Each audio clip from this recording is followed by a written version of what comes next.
সাংবাদিক বন্ধুরা সবাইকে স্বাগত জানাই। আজ এই সাংবাদিক বৈঠকে ভারতীয় জনতা পার্টির প্রদেশ কার্যালয় থেকে সকাল থেকেই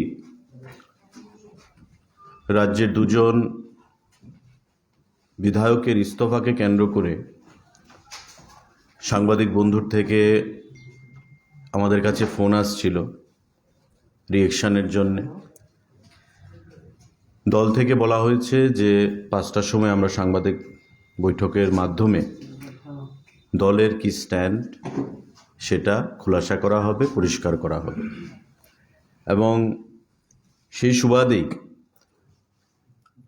আজকের এই সাংবাদিক বৈঠক। আজ সকালে যারা ভারতীয় জনতা পার্টির যে দুজন বিধায়ক ছিলেন, সম্মানিত সুদীপ রায় বর্মন এবং আশিস কুমার সাহা, আপনারা জানেন যে বিধানসভার স্পিকারের কাছে ওনারা পদত্যাগপত্র পেশ করেছেন এবং আগামী দিনে তাদের রাজনৈতিক রূপরেখা কী হবে চলার পথে সেটাও অলমোস্ট খোলাসা করেছেন। এবং দীর্ঘ অনেক দিন ধরেই রাজ্যের বিভিন্ন সংবাদপত্রের বন্ধুরা বিভিন্ন সংবাদপত্রে একটা কল্পনা যে কী হতে পারে তাদের স্ট্যান্ড, সেটা নিয়ে বিস্তারিতভাবে আপনারা আপনাদের সংবাদপত্রের মাধ্যমে প্রকাশ করেছেন, আপনাদের অভিমত ব্যক্ত করেছেন। এবং আজকে সেই জিনিসটাই আমরা দেখলাম যে এই দুজন বিধায়ক স্পিকারের কাছে তাদের যে রেজিগনেশন বিধায়ক পদ থেকে সেটা সাবমিট করেছেন। তো একটা জিনিস পরিষ্কার যে জল্পনা কল্পনার অবসান হয়েছে এবং ওনারা বলেছেন যে ওনারা দিল্লি যাচ্ছেন, দিল্লি থেকে ফিরে এসে নেক্সট কোর্স অফ অ্যাকশন ঠিক করবেন, আপনাদেরকে জানিয়ে দেবেন। এখানে আমার সঙ্গে দলের তরফ থেকে নবেন্দুবাবুও রয়েছেন, উনিও ওনার অভিমত ব্যক্ত করবেন। আমি রাজ্য সরকারের মন্ত্রী হিসাবে সরকারি দিক থেকে কথা বলছি, দলীয় অফিস থেকে বসে, এবং উনি দল থেকে বলবেন।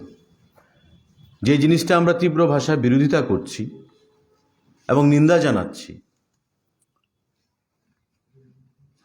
সুদীপবাবু এবং আশিসবাবু ওনাদের বক্তব্যে রেজিগনেশনের পর বলেছেন যে very shortly this government will be rendered two minority, অর্থাৎ খুব শীঘ্রই এই সরকারটাকে মাইনরিটি করে ফেলা হবে, মানে সরকারটা ফেলে দেওয়া হবে। আমাদের এখন মেজরিটি রয়েছে, জনগণের দ্বারা নির্বাচিত প্রতিষ্ঠিত সরকার 2018 সালে নির্বাচিত হয়েছে।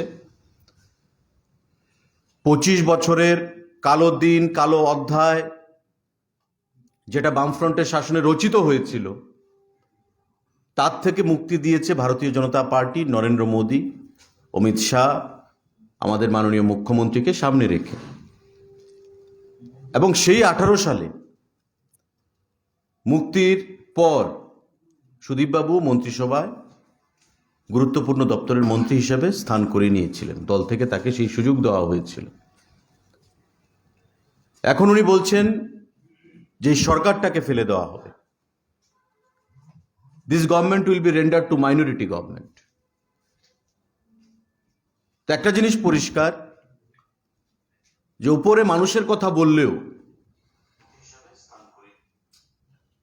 সরকার ফেলে দেওয়াই হচ্ছে তাদের আসল উদ্দেশ্য, আসল লক্ষ্য। যে জিনিসটা আমরা তীব্র ভাষায় নিন্দা জানাই এবং বিরোধিতা করছি। বর্তমানে সরকার বা সরকারের কাছে কোনো ঝুঁকি নেই, উই আর কমফোর্টেবল। দুজনের রেজিগনেশনে সরকার পড়ে যাবে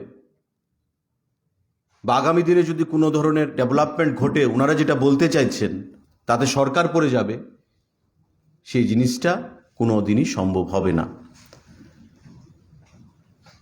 আমি একটু আগে থেকে বলতে চাইব, উনি বলছিলেন যে দমবন্ধকর পরিস্থিতি ছিল, দমবন্ধকর পরিস্থিতি থেকে উনি রেজিগনেশন দিয়ে অনেকটা রিলিফ বোধ করছেন, মুক্ত বোধ করছেন নিজেকে। যে দল থেকে উনি বা আমিও ছিলাম, যে দলে, কংগ্রেস দলে, কংগ্রেস দল থেকে বেরিয়েও সে এই কথাই বলেছিলেন যে মুক্ত বোধ করছি নিজেকে, কারণ মানুষের জন্য কিছু করা যাচ্ছিল না এই দলে থেকে, তাই বিজেপি দলে যোগদান।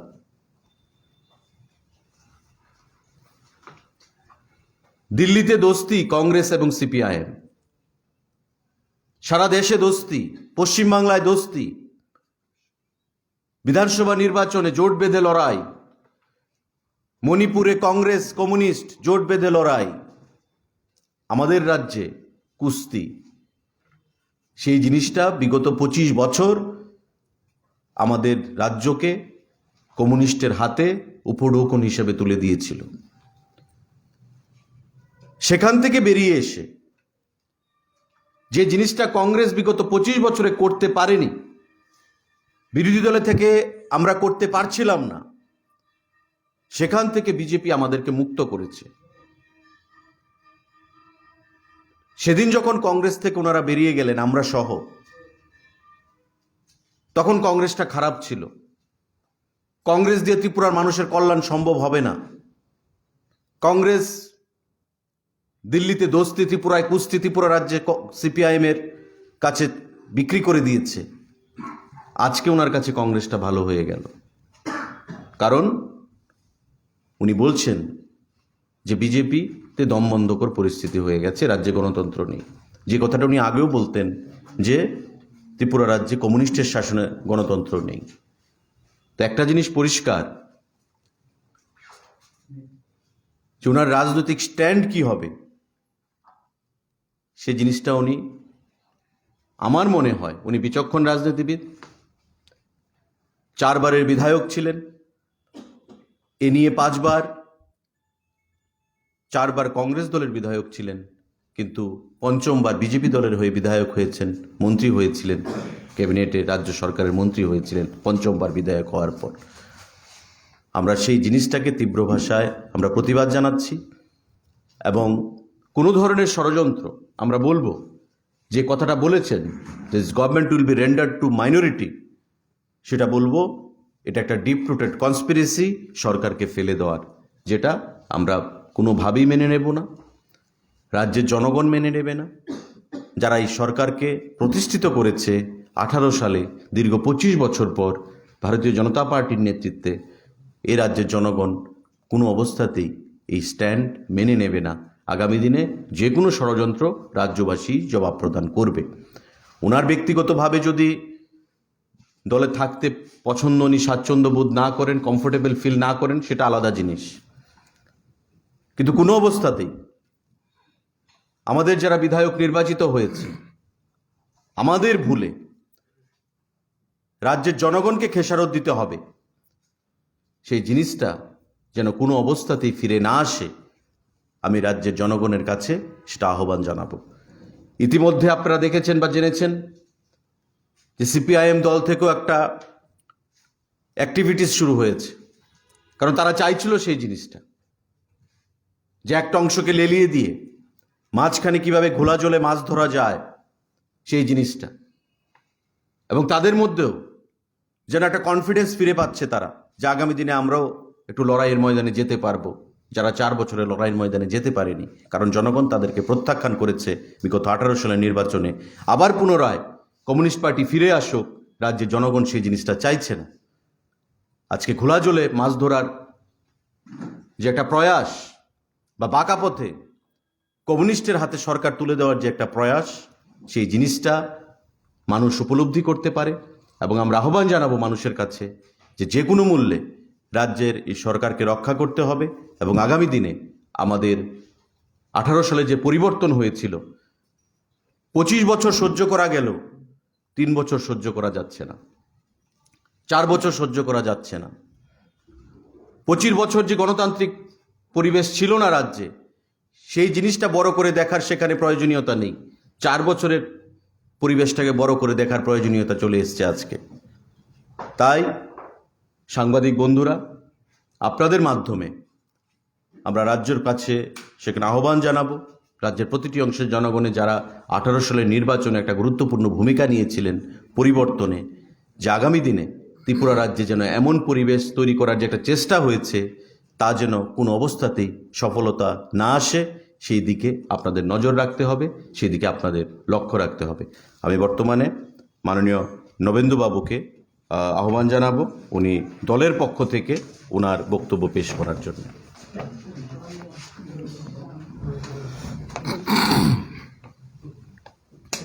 নমস্কার সাংবাদিক বন্ধুরা, আমার মনে আছে ইতিপূর্বে আপনারা বিভিন্ন সময় আমাকে প্রশ্ন করেছিলেন সাংবাদিক সম্মেলনে এই সমস্ত চিঠিপত্র দেওয়া নিয়ে। তখন আমি পার্টির অবস্থানটা স্পষ্ট করেছিলাম, তখনও বলেছিলাম তারা যদি যেতে চান, পুনরায় নির্বাচনে যেতে চান, যেতে পারেন, তাহলে বোঝা যাবে মানুষ কাদের সঙ্গে আছে। এরপর থেকে বিভিন্ন সময় পার্টির যে দৈনন্দিন প্রক্রিয়া আছে, তাছাড়াও নির্বাচনী প্রক্রিয়ার সময়ও বিভিন্ন ধরনের দলবিরোধী কার্যকলাপের অভিযোগ এসেছিল, কিন্তু ভারতীয় জনতা পার্টির নেতৃত্ব বারংবার সেই সুযোগ দিয়ে এসছে যাতে নিজেদের সংশোধন করতে পারেন। লোকসভার নির্বাচন আপনারা সবাই জানেন অবস্থানটা কি ছিল, সাংবাদিকরা জানেন, পাশাপাশি এই রাজ্যের মানুষও জানেন। তার পরবর্তী সময় অন্যান্য নির্বাচনগুলিতেও এবং সর্বশেষ নগরস্তরীয় যে নির্বাচন, সেখানে তাদের ভূমিকা কি ছিল সেগুলো আপনারাও জানেন, রাজ্যের মানুষ জানেন। এত সবের পরেও আমাদের পার্টির নেতৃত্ব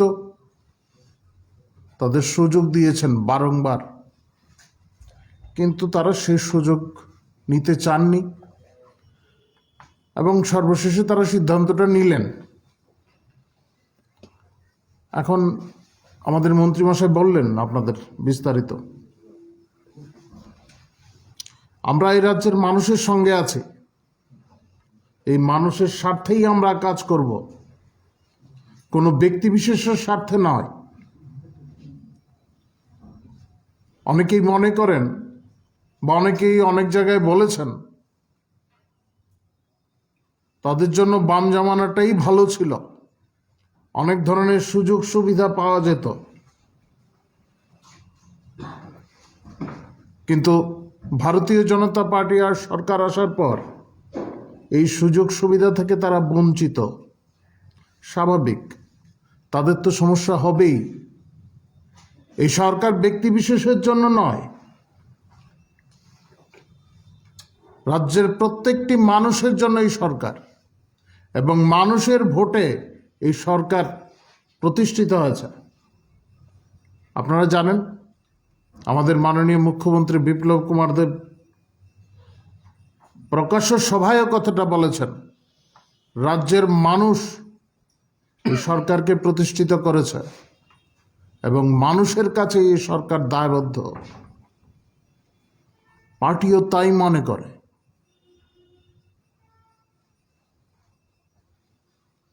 এই সমস্ত যে ঘটনাক্রম, আজকে তার একটা হয়তো ইতি টানা হলো কার্যকারণে, ইতিপূর্বেও যে সমস্ত ঘটনাগুলি ঘটছিল সে সম্পর্কে রাজ্যের মানুষ কিছুই বোঝেন না এমনটা কিন্তু নয়। যারা ভাবছেন রাজ্যের মানুষ বোঝেন না, সেখানেই হয়তো তারা ভুল করছেন। গ্রামের মানুষ আগরতলা ছাড়াও রাজ্যের বিভিন্ন অংশের মানুষ। এই বিষয়ে তাদের স্পষ্ট ধারণা আছে। কারা কবে কোথা থেকে দলবদল করেছেন এবং দলবদলের সময় সেই দল সম্পর্কে তারা কি উক্তি করেছেন এবং তাদের কি ধরনের কার্যকলাপ ছিল। হয়তো আপনাদের কাছে ছবিও থাকবে কংগ্রেস ভবনটার কি দশা হয়েছিল। এখন মানে যদ্দূর শোনা যাচ্ছে সেই অনুযায়ী বলছি আমি, এখন কংগ্রেস দলের নেতারা বুঝবেন, সেটা আমাদের বিষয় নয়। এখন পরিত্রাণ পাওয়ার জায়গাটা কোনটা এটা তারাই ঠিক করবেন। ভারতীয় জনতা পার্টি ইতিপূর্বেও যে অবস্থানে ছিল সেই অবস্থানে অনড়ই আছে। এই রাজ্যের মানুষের জন্য কাজ করতে হবে, কোনো ব্যক্তিবিশেষের স্বার্থে নয়, এবং সেই লক্ষ্যেই এগিয়ে চলবে।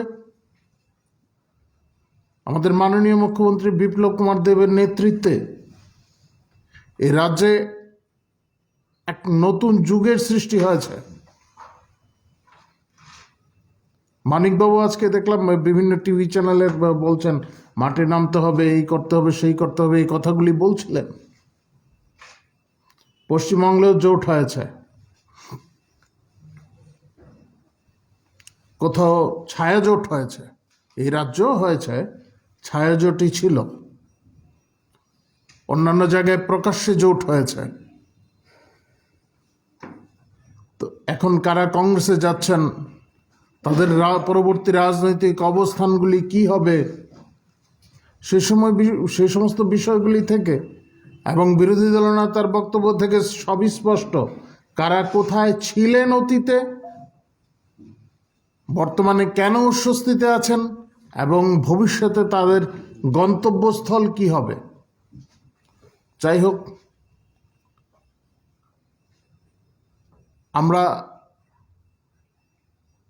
পূর্বের মতোই মানুষের স্বার্থেই কাজ করব। আমি বারংবার এই কথাটাই বলে যাচ্ছি। পার্টির তরফে আমরা সেবা কাজ করি, সেবাই সংগঠন আমরা মনে করি, আর সরকারও সেই দর্শনকে ভিত্তি করে, অন্তর্দয়ের দর্শনকে ভিত্তি করেই সরকার পরিচালনা করছে এবং করে যাবে। এবং রাজ্যের মানুষ এই সরকারের পাশে রয়েছেন, আগামী দিনেও থাকবেন। আপনাদের তরফ থেকে কোনো বিষয় যদি জিজ্ঞাসা থাকে আপনারা জিজ্ঞাসা করতে পারেন। সুশান্তবাবুর কাছে সরাসরি প্রশ্ন, আজকের এই সাংবাদিক সম্মেলনের জন্য কি আপনি প্রত্যাশিত বা প্রত্যাশা মতো আজকে বসেছেন যে এমন একটি সাংবাদিক সম্মেলনে আপনাকে বসতে হবে? প্রথম প্রশ্ন। দ্বিতীয়, দুজনের উদ্দেশ্যে প্রশ্ন, তারা দুজনের এই ইস্তফা দেওয়ার বিষয়টি বিজেপির দলে প্রভাব পড়বে কি? আপনার প্রথম প্রশ্ন, সেটা আমি কোনো উত্তর দিতে চাইবো না, কারণ it's not a political question. প্রত্যাশিত অপ্রত্যাশিত বলতে কিছু নেই। আমি দল করি, দল যখন যা দায়িত্ব দেবে, ডিউটি দেবে, সে দায়িত্ব ডিউটি আমরা পালন করব, নাম্বার ওয়ান। নাম্বার টু, দলে প্রভাব পড়বে কি না, আমি আমার আলোচনার শুরুতেই আমি বলেছি যে যেটা বলেছেন যে this government will be rendered two minority.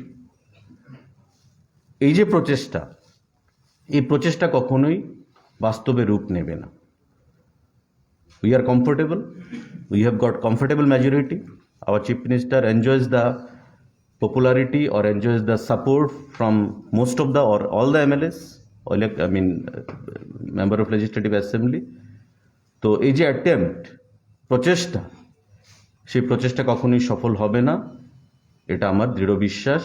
সুতরাং আমি আশা করব যে আপনার নিশ্চয়ই দুটো উত্তর আপনি পেয়ে গেছেন। সাংবিধানিক কিংবা সাংগঠনিক কোনো ধরনের সংকট সৃষ্টি করার চেষ্টাও সফল হবে না।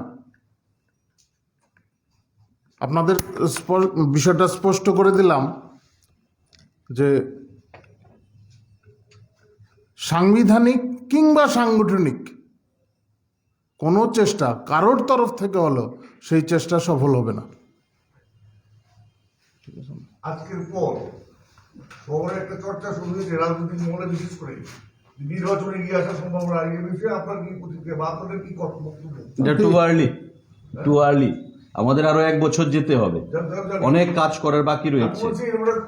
না সেটা এখনো আলোচনার স্থান পায়নি, পাবারও বিষয় নয়, কারণ আমাদের নির্বাচন 2023 সালের ফেব্রুয়ারি মাসের ডিউ। আজকে 1 ফেব্রুয়ারি মাস 2022, দ্যাট মিনস আমাদের আরো 1 বছর সময় রয়েছে। আর কিন্তু অধ্যক্ষ প্রশ্ন করা হয়েছে, অধ্যক্ষ তো এইভাবে জবাব দেয়নি। উনি বলেছেন সেটা নির্বাচন কমিশন চিন্তা করবে। নিশ্চয়ই নির্বাচন কমিশন চিন্তা করবে। অধ্যক্ষের ভাষা আমাদের পার্টি অফিসে বলে আমরা যে সাংবাদিক বৈঠক করছি, সেটা আমার মনে হয় যদি আপনারা ক্লাব করেন তবে এটা ভুল হবে। অধ্যক্ষ সেখানে স্পিকার হিসেবে সাংবিধানিক পদে বসে ত্রিপুরা লেজিসলেটিভ অ্যাসেম্বলির কাছে ওরা রেজিগনেশন দিয়েছে, তো স্বাভাবিকভাবেই সেই দৃষ্টিতে উনি কথা বলেছেন। আর নির্বাচন কখন হবে না হবে, রাজ্য সরকারের থেকে আপনি জানেন নির্বাচন করতে গেলে বিধানসভাকে ডিসলভ করতে হবে, তারপর প্রস্তাব পাঠাতে হবে ইলেকশন কমিশন অফ ইন্ডিয়ার কাছে। এখনো সেই পরিবেশ আসেনি ত্রিপুরা রাজ্যে, আমাদের আরো কাজের মধ্যে রয়েছি। আমাদের মাননীয় মুখ্যমন্ত্রী প্রায় সময় বলেন বা আমরাও বলি যে আমাদের যে প্রতিশ্রুতিগুলো সেগুলো আমরা পূরণ করে, আমাদের সামনে বাজেট রয়েছে তার মধ্যেও সেটা প্রতিফলিত হবে। আমরা কাজ করব, সঠিক সময়ে সঠিক সিদ্ধান্ত নেওয়া হবে। আপনার কথায় সঠিক সময় নির্বাচন হবে, সঠিক সময় হবে। 2023 সালে এমন কোনো থ্রেট পরিবেশ তৈরি হয়নি এখন পর্যন্ত যে নির্বাচন এগিয়ে আনতে হবে। মানে আপনি তো আমি নিজে তো বললেন যে 2023 সালে আগে নির্বাচন হওয়ার কোনো সম্ভাবনাই নেই। না এখন পর্যন্ত বলছি, নোবডি হ্যাজ সিন টুমরো। কালকে কি হবে আপনি কি করে বলবেন? Anything, anybody? চলো, থ্যাংক ইউ।